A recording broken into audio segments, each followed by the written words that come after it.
नमस्कार प्यारे बच्चों।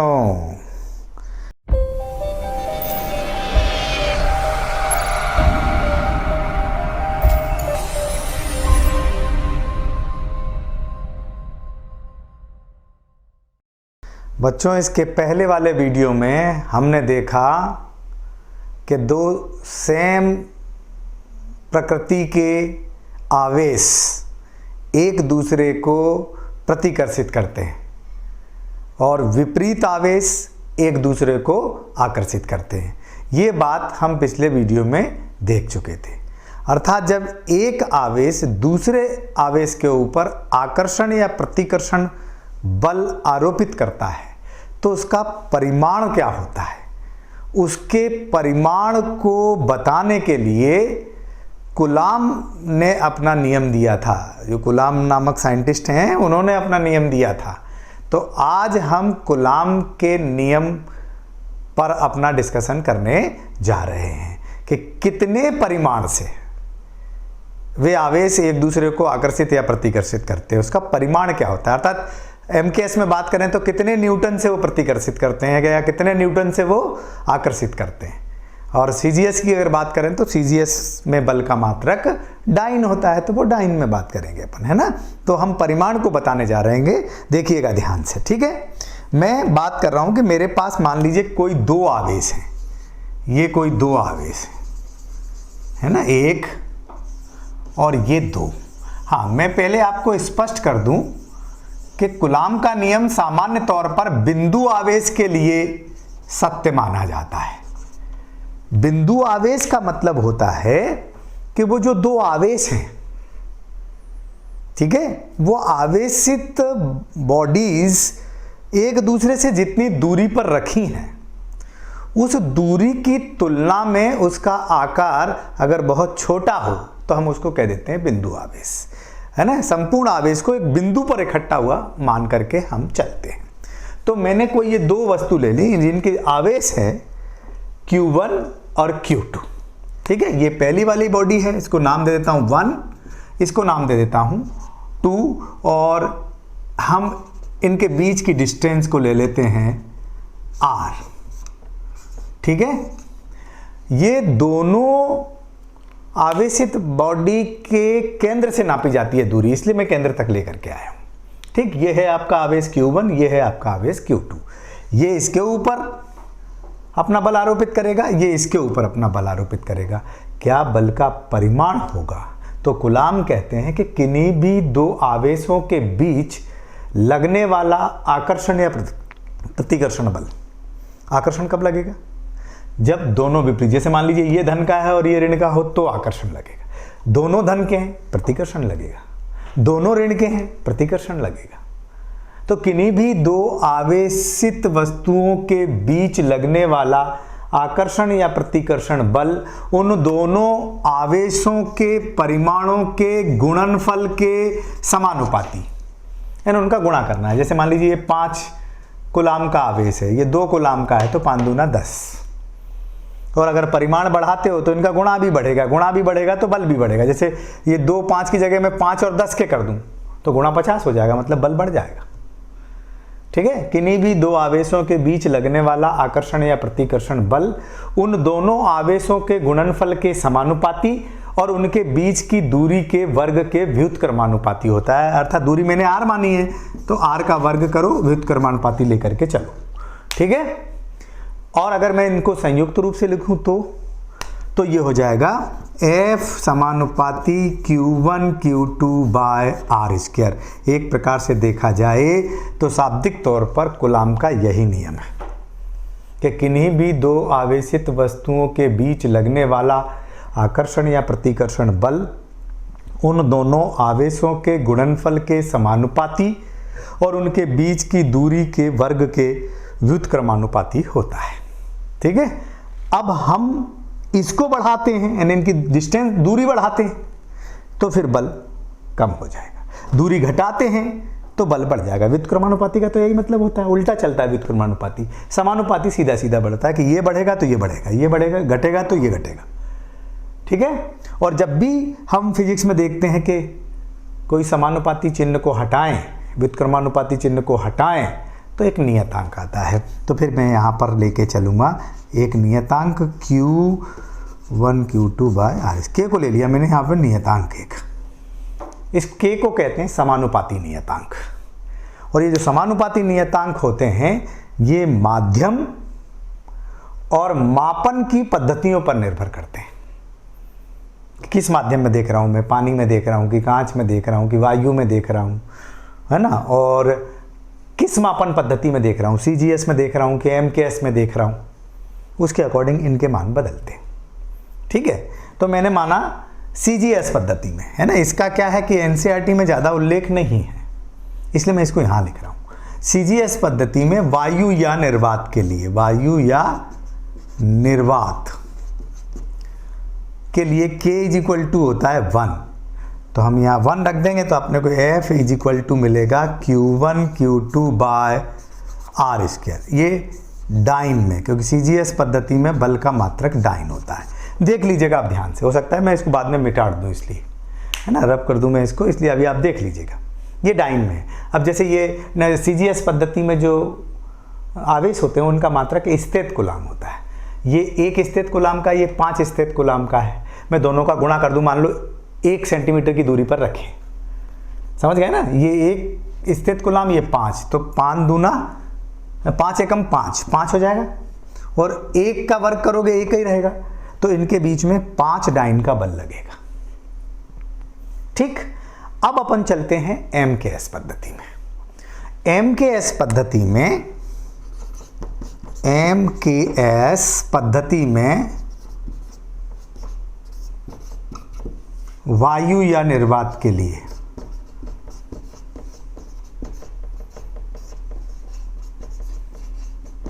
ठीक है, वायु या निर्वात के लिए होता है 1/4 पाई एप्सिलॉन 0। ठीक है, और अगर मैं इस K के मान को यहां रख दूं तो मुझे मिलेगा K = 1/4 pi epsilon 0 Q1 Q2 bye R²।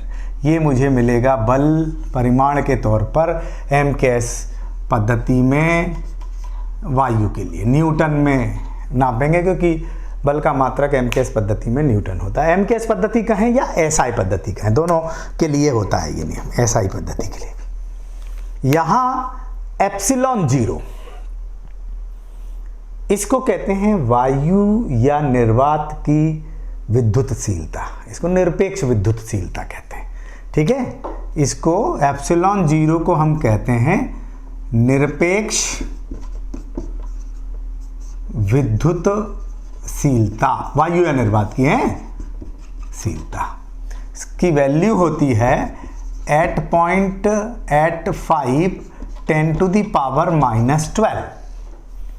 ठीक, coulomb square by newton into metre square. ठीक, पहले मैं आपको ये बता दूं कि मैं ये मात्रक कैसे निकाला मैंने, तब मैं दूसरी बात अपनी शुरू करूं। ठीक है, ये मात्रक मैंने निकाला इस फार्मूले से। सबसे पहले ना मैं यहां बता रहा हूं आपको कि मैंने निकाला यहां से वैल्यू को 4 पाई एप्सिलॉन 0, ये वैल्यू निकाली, तो इसका गुणा इधर हो जाएगा, तो इसका गुणा इधर हो जाएगा, तो ये FR², और ये अपॉन में चला जाएगा तो Q1 Q2। ठीक, ये किसकी वैल्यू आ रही है 1/4 पाई एप्सिलॉन 0 की। यहां मैं थोड़ा सा मात्रक को संकेत में लिखता हूं। यहां मैं फोर्स को मेजर करूंगा न्यूटन में, तो ये न्यूटन हो गया। दूरी को मेजर करूंगा मैं मीटर में और उसका वर्ग लगा हुआ है, तो ये मीटर हो गया। ठीक है, और चार्ज को कूलाम में मेजर करूंगा तो कूलाम का स्क्वायर हो गया। ये किसका मात्रक आया 1/4 पाई एप्सिलॉन 0 का। अब मुझे किसका मात्रक लाना है एप्सिलॉन का, तो फिर मैं क्या करूंगा, इसको ऊपर लेके चलूंगा, क्योंकि 4 पाई तो डायमेंशन लेस है, एप्सिलॉन 0 बचेगा। ठीक है, अब जब मैं इसको ऊपर लूंगा तो ये क्वांटिटी ऊपर हो जाएगी और ये नीचे आ जाएगी। तो सिमिलरली ये ऊपर चला जाएगा कूलाम स्क्वायर, और न्यूटन इंटू मीटर स्क्वायर नीचे आ जाएगा। ये देखो मैंने यहाँ कूलाम स्क्वायर लिखा है या न्यूटन इंटू मीटर स्क्वायर लिखा है, ये एप्सिलॉन 0 का होता है। एप्सिलॉन जीरो को माध्यम, या अभी तो यहाँ तो वायु की है, वायु की विद्युतशीलता कहते हैं। विद्युतशीलता का मतलब होता है कि ये मोमेंट ऑफ चार्ज को रिस्ट्रिक्ट करती है, मतलब चार्ज के मोमेंट को, गति को प्रतिबंधित करती है, रिस्ट्रिक्ट करती है एक प्रकार से। ठीक है, इसकी वैल्यू जितनी ज़्यादा होगी मोमेंट ऑफ चार्ज उतना ही कम होगा। ठीक, अब मैं इसकी वैल्यू की तरफ चलूं, जैसे आप कैलकुलेट करिएगा रख करके यहाँ पे। ये तो थ्योरेटिकल तौर पर मैंने आपको कूलाम का नियम बता दिया। अब यहाँ न्यूमेरिकल प्रॉब्लम को सॉल्व करके देखिएगा। जैसे 4 पाई, फिर पाई की वैल्यू कुछ लोग 22/7 लिखते हैं, कुछ लोग 3.14 लिखते हैं, और एप्सिलॉन जीरो की वैल्यू ये रखी है। इसको रख करके सॉल्व कीजिएगा तो ये नियरली इक्वल 8.87 इंटू 10⁻9 के हेरफेर में जाती है, जिसको हम एनसीईआरटी के अकॉर्डिंग सीधा लिख देते हैं। एनसीईआरटी बुक में ये लिखा हुआ है 9 इंटू 10⁻9, और इसका यूनिट यहाँ लिखा हुआ है newton metre square by coulomb square. ठीक है, ये 1/4 पाई एप्सिलॉन जीरो की वैल्यू आ गई। ठीक, तो फिर मैं अगर न्यूमेरिकल प्रॉब्लम को सॉल्व करता हूं एयर और वैक्यूम में, तो फिर मैं इस फार्मूले को भी यहां अप्लाइड कर सकता हूं। तो ये फोर्स हो जाएगा ये वाला आपका। ठीक, यहां लिख देता हूं इसको मैं, ताकि थोड़ा सा आप देख सकें। 9 into 10⁻9 Q1 Q2 by r square newton में। ठीक है, ये न्यूमेरिकल प्रॉब्लम को, आंकिक प्रश्नों को हल करने का फार्मूला रहेगा एयर और वैक्यूम में। इस पूरे की वैल्यू मैंने आपकी रख दी यहां पर। ठीक है, ठीक, अब मैं क्या कर रहा हूं, ये चीजें हटा रहा हूं जो मैंने आपको यूनिट कैलकुलेट करके दी है। अभी देख लो, आप नोट कर लीजिए अगर आपको करना है, क्योंकि फिर मैं इसको रब कर रहा हूं, तो मैं इसको रब कर दूंगा। देख लो अभी आप ध्यान से। तो इसको मैं यहां से हटा देता हूं, ये लीजिए, ये मैंने यहां से इसको हटा दिया। ठीक है, आवश्यकता पड़ने पर मैं अभी फिलहाल इसको भी हटा रहा हूं, क्योंकि इसकी भी मुझे यहां ज्यादा आवश्यकता नहीं है। अब मैं जरूर थोड़ा सा ये बताना चाह रहा हूं आपको कि ये तो मैंने एयर के अंदर फोर्स लिया है, जरूरी नहीं है दो चार्ज हमेशा एयर में ही रखे हो भाई, किसी मीडियम में भी तो हो सकते हैं। जब अगर मीडियम में है तो फिर हम इसको कैसे चेंज करते हैं, तो मीडियम में इसको दो तरीके से लिखा जाता है। कैसे लिखा जाता है देखो मैं बताता हूँ। एक तो मैं लिखूंगा एफ मीडियम, एक तो लिखते हैं 1/4 पाई एप्सिलॉन, ठीक, Q1 Q2 by r square. इसको मैं इसको इक्वेशन 1 देता हूं, इसको मैं इक्वेशन 2 देता हूं। इसी चीज को कुछ बुक्स में ऐसा भी लिखा गया है ना, F medium is equal to 1/4 pi epsilon zero K, ठीक है, Q1 Q2 by r square. ठीक है, ऐसा लिखा गया है। अब देखो यहां पे एप्सिलॉन, इसको हम कहते हैं माध्यम की विद्युतशीलता, जिस माध्यम में अपन बल देख रहे हैं उसकी। पानी है तो जल है तो जल में, ग्लास है तो ग्लास में। और इसके को, ये तो वही की वही चीज है, एयर और वैक्यूम की विद्युतशीलता, वायु या निर्वात की। के को यहां नाम देते हैं परावैद्युत, परावैद्युतांक या परावैद्युत नियतांक। ठीक है, लेकिन क्या है ये देखो आप, के इन्वॉल्व होने पर फोर्स डिक्रीज होता है दो चार्ज पार्टिकल के बीच में। मतलब मीडियम में फोर्स डिक्रीज हो जाएगा। सबसे ज्यादा दो चार्ज पार्टिकल के बीच में फोर्स एयर में काम करेगा। किसी मीडियम में जाओगे तो मीडियम के फोर्स इनवर्सली प्रोपोर्शनल है। इस फार्मूले से देखो ध्यान से, के आ रहा है, मीडियम का डाइलेक्ट्रिक कांस्टेंट इन्वॉल्व हो रहा है, अर्थात कूलाम फोर्स दो चार्ज पार्टिकल के बीच एयर या वैक्यूम में ही काम करेगा, मीडियम में जाने पर वो डिक्रीज हो जाएगा। जैसे एक्टिविटी अगर आप करना चाहें कि दो मेटेलिक स्फीयर आपके पास है चार्ज्ड, और आपने ऐसे धागे से लटका रखे सेम चार्ज, तो उनके बीच में रिपल्सन फोर्स काम करेगा, रिपल्सन के कारण वो सेपरेट रहेंगे। आप एक प्लास्टिक प्लेट उनके बीच में ले आओ तो वो पास पास आ जाएंगे। क्योंकि उनके बीच फोर्स डिक्रीज हो जाएगा। मीडियम आ गया प्लास्टिक, ठीक है। तो मीडियम के इन्वॉल्व होने पे मीडियम के इन्वर्सली प्रोपोर्शनल रहता है कूलम्ब्स फोर्स। ये ध्यान देखें, कितना क्या रहता है उसके बारे में देखें थोड़ा सा। अब मैं यहां से इसको आप देख लीजिए, जो चाहें तो आप नोट कर लीजिए। मैं इसको थोड़ा सा हटा रहा हूं, इतना पार्ट अभी हटा रहा हूं, और पहले मैं बात कर रहा हूं आपके लिए फ्रॉम इक्वेशन 1, और इसको मैं 3 दे दूं तब आपको समझ। दो तरीके से ले रहा हूं, पहले कंपेयर करो आप इक्वेशन 1 और 3 को, ठीक, यहां पे, और यहां कंपेयर करो आप इक्वेशन समीकरण 2 एंड 3 को। जरा ध्यान से देखो, मैं एक बार फिर से लिख दूं, ऐसा लिख देता हूं, equation 1 and 1 divided by equation 3। जरा ध्यान से देखना भाई लोग, इसको इससे डिवाइड करो, मतलब F air by F medium is equal to, देखो ध्यान से, 1/4πε0 से 1/4πε0 कैंसिल हो जाएगा, के बचेगा। Q1 Q2 से Q1 Q2 कैंसिल हो जाएगा, R² से R² कैंसिल हो जाएगा। ये चूंकि 4th पोजीशन पे डिवाइड करोगे तो ऊपर चली जाएगी, तो आपको यहाँ K मिलेगा, है ना। इसको अपन कहते हैं डाइलेक्ट्रिक कांस्टेंट, ठीक। इसी को हम कहते हैं डाइलेक्ट्रिक स्ट्रेंथ, प्रबलता, और इसी को हम कहते हैं आपेक्षिक विद्युतशीलता, इसी को कहते हैं। और आगे देखो, और मैं लेके चलता हूं कि कोई कहते हैं आपेक्षिक विद्युतशीलता। समीकरण 2 और 3 की तुलना करो, 2 और 3 की तुलना करेंगे तो आपको मिलेगा epsilon is equal to epsilon 0 के,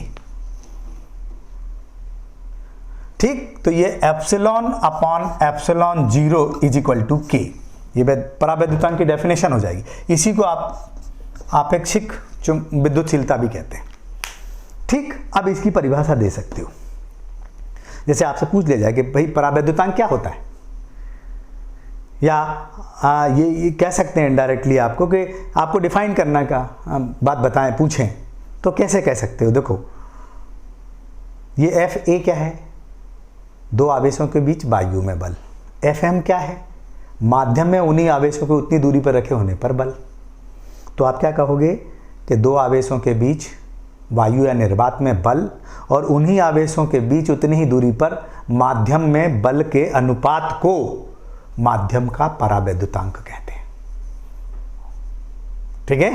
ये तो इसकी डेफिनेशन हो गई। और देखो F medium is equal to F air upon K भी लिख सकते हो। मतलब एफ एयर वायु में 2 आवेशों के बीच में जो बल लग रहा है उसको के से भाग दे रहे हो, भाग देने पे डिक्रीज होगा, अर्थात बल डिक्रीज होगा माध्यम में 2 आवेशों के बीच। एक परिभाषा आप यहां से भी दे सकते हो। यहां से क्या कहोगे, ये क्या है, माध्यम की विद्युतशीलता, ये क्या है, वायु की विद्युतशीलता। तो आप एक परिभाषा यहां से भी दे सकते हो, आपेक्षिक विद्युतशीलता की या परावैद्युतांक की। क्या कहोगे आप कि किसी माध्यम की विद्युतशीलता और वायु की विद्युतशीलता के अनुपात को माध्यम का परावैद्युतांक कहते हैं या आपेक्षिक विद्युतशीलता कहते हैं। अगर आपसे पूछ लिया जाए कि आपेक्षिक विद्युतशीलता किसे कहते हैं, तो आप कह दो कि माध्यम की विद्युतशीलता और वायु या निर्वात की विद्युतशीलता के अनुपात को, ठीक है, आपेक्षिक विद्युतशीलता कहते हैं, ठीक। अब मैं थोड़ा सा एक चीज और बताना चाहता हूं। मैं ये बात कर रहा हूं आपके लिए पानी की बात कर रहा हूं मैं, ठीक। वायु में ये 2 चार्ज रख दिए मैंने, Q1 और Q2, इनके बीच में फोर्स देख लिया, और इनको उठा के इतनी दूरी में अपन ने पानी के अंदर रख दिया। पानी के अंदर रखने पर अगर मैं इनके अनुपात को लेता हूं तो ये 81 80 या 81 आता है, नियरली इक्वल 81 आता है इन दोनों का अनुपात। चूंकि एक और ध्यान से सुन लेना कि दोनों बल हैं, इसलिए परावैद्युतांक का कोई मात्रक नहीं होगा, अनुपात है ये। यहाँ पे भी दोनों विद्युतशीलता हैं, इसलिए आपेक्षिक विद्युतशीलता का कोई मात्रक नहीं होगा। ठीक है, इन्हें दो आवेशों के बीच वायु में बल और उन्हीं आवेशों के बीच पानी में बल को देखें तो उस बल का अनुपात 81 आता है। यानी ये बताना चाह रहा है कि वायु या निर्वात में बल पानी में बल की तुलना में 81 गुना ज्यादा होता है।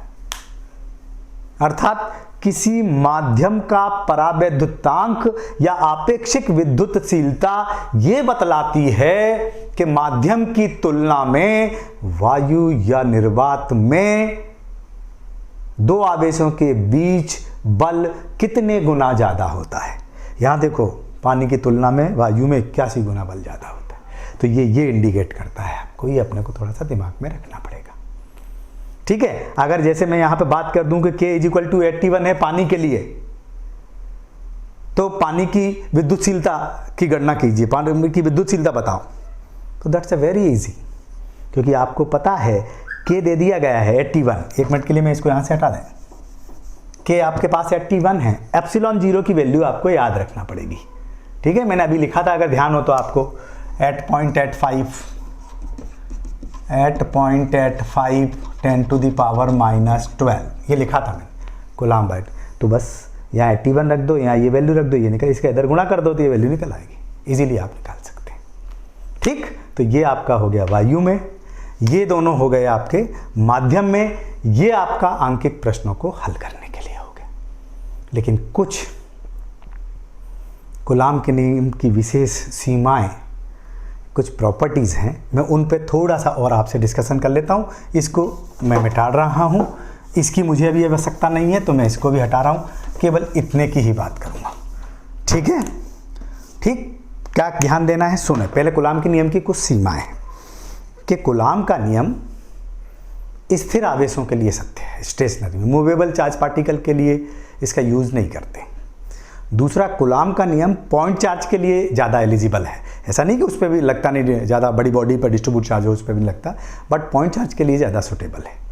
तीसरा, आपको दिमाग में, मतलब कूलाम्स नियम की प्रॉपर्टी को ध्यान में रखना है कि सबसे ज़्यादा फोर्स दो चार्ज पार्टिकल का एयर और वैक्यूम में ही लगेगा, मीडियम के इन्वॉल्व होने पर वो फोर्स डिक्रीज हो जाएगा।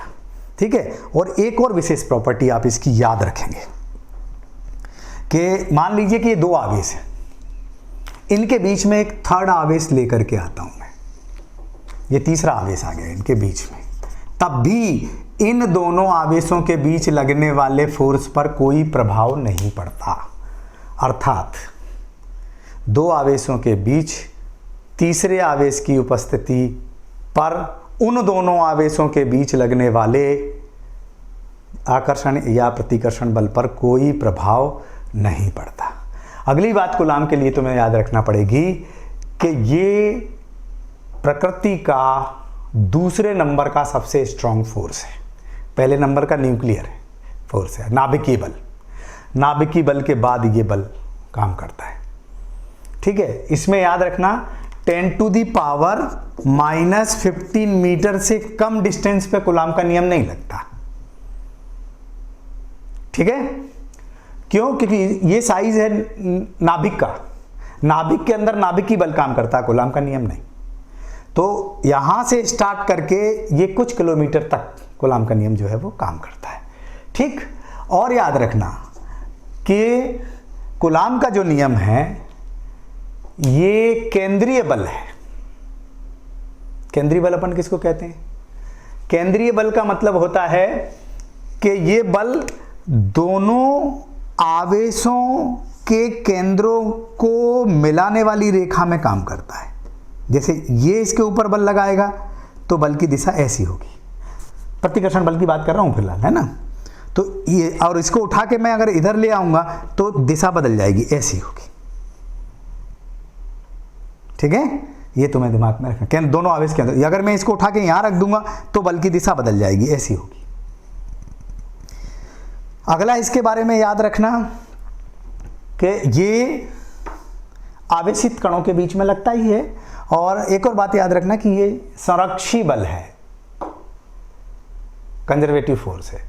कंजर्वेटिव फोर्स उनको कहते हैं जिनके द्वारा किया गया कार्य विस्थापन पर निर्भर करता है, दूरी पर नहीं। मतलब कोई एक चार्ज है, इसको आप इधर से इधर लाए, यूं लाए, ऐसे लाए, ये लाए, किस पथ से लाए इस पर निर्भर नहीं करेगा, बल्कि प्रारंभिक और अंतिम अवस्था पर निर्भर करेगा, ये दूरी पर निर्भर करेगा। ये संरक्षी बल है।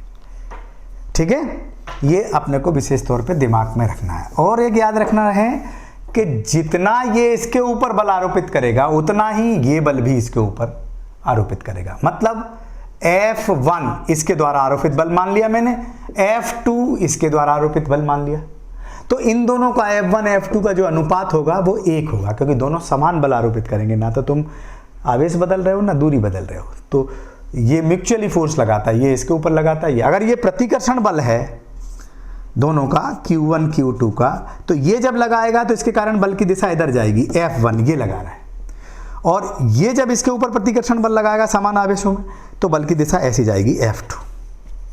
अगर मैं यहाँ कह दूं कि ये आकर्षण बल है, मान लो एक प्लस है और एक ऋण है, ये प्लस है, तो आकर्षण बल ये इसके ऊपर जो बल लगाएगा तो ये ऐसा होगा, ये 2 है, ये 1 है, तो ये हो जाएगा F2। ये इसके ऊपर बल लगाएगा आकर्षण, तो इधर हो जाएगा, ये हो जाएगा F1। ऐसा बल जो है वो बदलेगी। ठीक है, ये आवेशित कणों के बीच में काम करता है, जबकि गुरुत्वाकर्षण बल जो होता है वो द्रव्यमान कणों के बीच में काम करता है। ठीक, उन दोनों में समानता केवल इतनी है, दोनों ही दूरी के वर्ग के व्युत्क्रमानुपाती हैं, इसलिए इसको कूलाम का व्युत्क्रम वर्ग का नियम भी कहते हैं, दूरी के वर्ग, क्योंकि चार्ज बदल दो, चार्ज चाहे यहाँ रख दो, चाहे यहाँ रख दो, चाहे वहाँ रख दो, गुणा तो समान रहेगा, केवल दूरी बदलने पे ही ये प्रभावित होगा, चार्ज की दूरी बदलने पर प्रभावित नहीं होगा, इसलिए दूरी के वर्ग के व्युत्क्रमानुपाती होता है। गुरुत्वाकर्षण बल में केवल आकर्षण काम करेगा, यहाँ आकर्षण प्रतिकर्षण दोनों काम करता है, समान में प्रतिकर्षण और विपरीत आवेशों में आकर्षण काम करता है। ठीक है, ये इतना अभी आप कूलाम के नियम में ध्यान रखिएगा, बाकी बातें अपन करेंगे अगले वीडियो।